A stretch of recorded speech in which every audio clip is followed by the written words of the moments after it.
it's the same story every single year, where the Dallas Cowboys have one of the best records and the best performances during the season. They go 12-5 for the last 3 seasons, and then they end up being a first round or divisional round exit from the playoffs. What is like essentially wrong with this team? Because this team on paper seems to be a Super Bowl contender, but every single time when it comes to a critical situation in the playoffs, they end up buckling and falling to their opponent. This year's Green Bay Packers team is one of the youngest teams to even enter the playoffs. And the fact that they completely dismantled this essentially top 3, top 5 defense in the Dallas Cowboys, is actually insane. And says a lot about the team and what their essential goal is, because how you allow a team, a 7th seed for the first time in NFL history, to beat you and this horribly. It was 48 to 16 with 6 minutes left in the fourth quarter. And I'll probably get into more of the specifics, but right now I have to give the Packers their flowers and props right now, because they put out an insane performance against essentially one of the best teams in the NFL. And I can't really say best teams anymore, because they really haven't shown it, besides beating 1 or 2 teams that have above a 500 record. The difference between the Dallas Cowboys and the Miami Dolphins is that the Miami Dolphins don't have a top 5 defense, and that clearly puts the Dallas Cowboys at a higher advantage, because they actually have a defense that can stop pretty much anything and pretty much shut down a lot of the defenses early on when they were playing during the season. But this is what happens when you get soft schedules throughout the season. You end up playing complacent against really good teams, and you play poorly when it comes to playoff time. And yeah, the Packers really did a great job with execution and run play. Jordan Love is continuing the ownership of both the Dallas Cowboys and the Chicago Bears. And it's sad, because first it was Aaron Rodgers, and now it's Jordan Love. And Jordan Love has shown that with very good offensive scheming by Matt LaFleur, that he can thrive in a system even with young receivers, young talent. And given that this is the youngest roster, and the fact that he was able to manipulate the defense, still run the ball really well, this shows very insane growth for a quarterback that sat behind Aaron Rodgers for 3 years and still put out performances like this. And I gotta give it props where props are due, because this was an insane performance.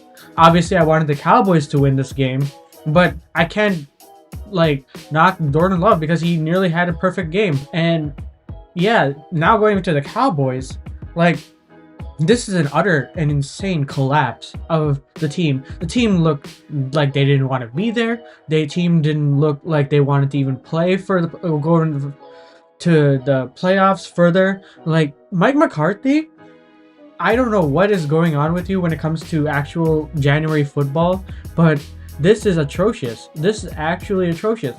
Watching this team, this team looks like a USFL or XFL team compared to the Green Bay Packers.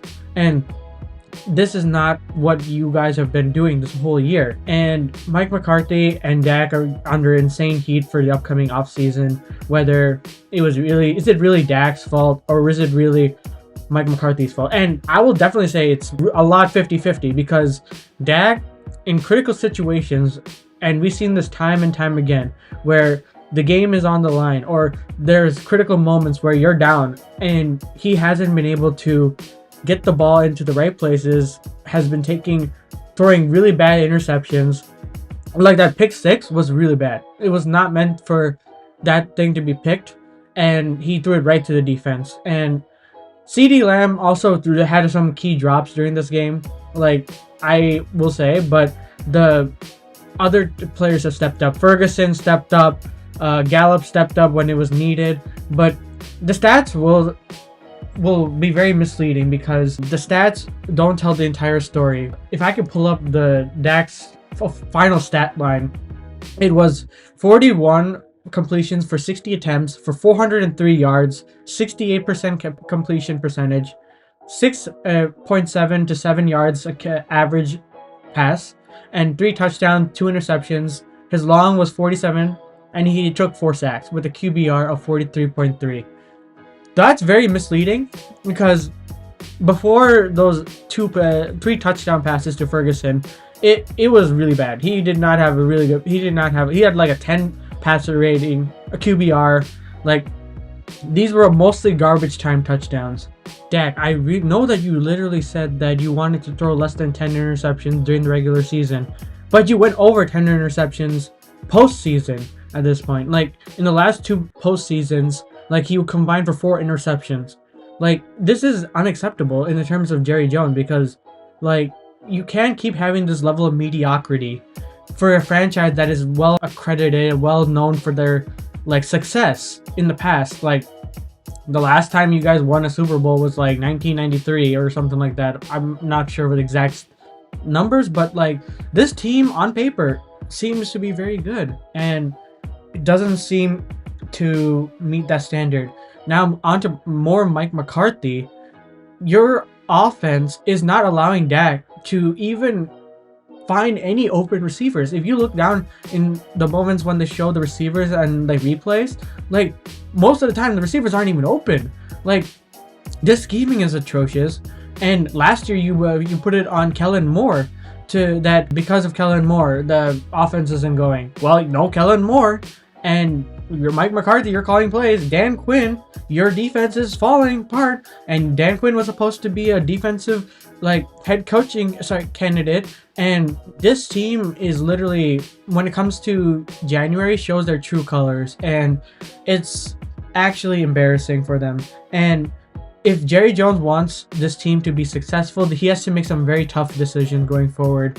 And I feel like the biggest decision is that they're going to move off of Mike McCarthy, because 4 years of getting bounced in the first round, or like not even sniffing like the NFC Championship game, is already an automatic failure. It doesn't make it necessary to retain Mike McCarthy any further than it is. And Dak is also like a year away from being a free agent, so maybe even considering a change in the quarterback. It might be unlikely, but it is kind of a necessary move or necessary thought when it comes to the upcoming offseason. And just these last 4 years are literally the definition of insanity. Like, doing the same thing over and over, expecting a different outcome. You were 12-5 the year before. You were 12-5 the year prior, and the same outcome doesn't change. Stephen A. Smith will literally clown you at the end of the season, after the play in January. And yeah, a lot of things have to happen, and there's a lot of blame to go around this entire team. But yeah, let me know what you guys think the Dallas Cowboys should do. Should they fire McCarthy? Should they retain McCarthy? Should they move off of Dak and find a new quarterback to fit their system? Let me know down in the comments below. And as always, this has been Sovac Sports, and remember to like and subscribe, and I'll see you guys later.